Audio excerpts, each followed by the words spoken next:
Hi. To some extent, we're all creatures of habit. We're told in yoga that we should be aware of everything that we do, and every breath, every movement, everything we see, hear, touch, whatever, that we should try to develop this sense of 100% awareness. Even every breath that we take is something that we should be aware of our breathing. We should be aware of our posture. And that's fine, that's good to some extent. But of course, if everything we do throughout a day has to be a voyage of discovery, it has to be a new decision to be made, to be thought about, to be considered, we're not going to get an awful lot done in life.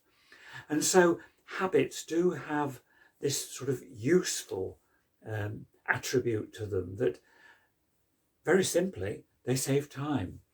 And what we can do is, when we think about this question of habits, is to try to differentiate between the habits that we do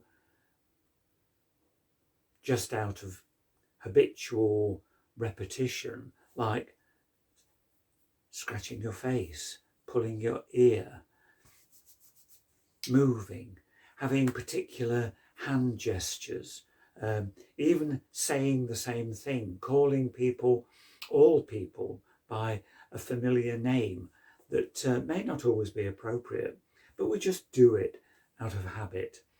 And of course, sometimes we can do those things out of habit and not realise just how irritating they can be for other people, or beyond irritating, how hurtful they can be to other people. We found this very recently, in recent years, I think, particularly with the whole question of minority groups, of whatever form that minority may be. Even you do yoga can be a hurtful response. And very often those responses to people exhibit in us preconceived ideas. They demonstrate that we've got attitudes and concepts and habitual thoughts that we've probably closed our minds to changing. So habits can be useful. They can save time. We don't have to think how to take the cap off the toothbrush, how to take the cap off the toothpaste every morning. We don't have to think how to clean our teeth. We don't have to make a decision when we get up in the morning whether we get out of bed on the left side or the right side. We just do it out of habit. So habits can be good, they can be useful. Habits can be bad, they can be harmful. And probably, if anything, the lesson in yoga should be to remind us that, from time to time, let's assess what we're doing. Let's assess those habits. For example, you can set yourself little challenges. You're cleaning your teeth? Okay, try doing it with your left hand if you're right-handed, or vice versa. If you always have the same meal on a Wednesday or a Thursday or a Friday, then try changing it. As a kid, I know we always had fish on Thursday, not because of any religious reason or for any nutritional reason. It was simply that in our village in Derbyshire in the 1940s and 50s, the fishman came round the village on Thursday. So my mother bought the fish and we ate it while it was fresh. But it was a habit. It was a habit that we just assumed, we always have fish on Thursday.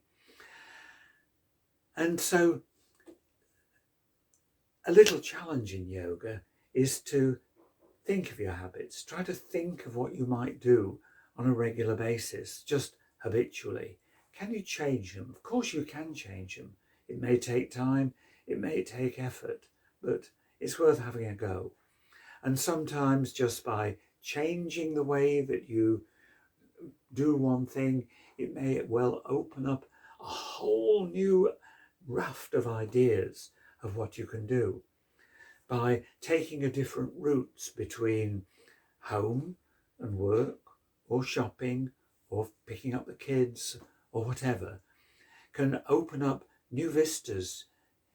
Who knows, you may well meet on the way someone who you've never seen before, someone who could indeed be a friend in waiting. It could be a route that just opens up a new vista of a plant, a garden, a tree, a view somewhere that you've never really seen, you've never really appreciated. So stir things up a bit, make your habits flexible, be prepared to change, be prepared to not just get more and more and more drawn into a narrow tunnel of this is the only way to do something. So enjoy your habits, be flexible with your habits, change your habits, but at the same time, let life run smoothly. Namaste.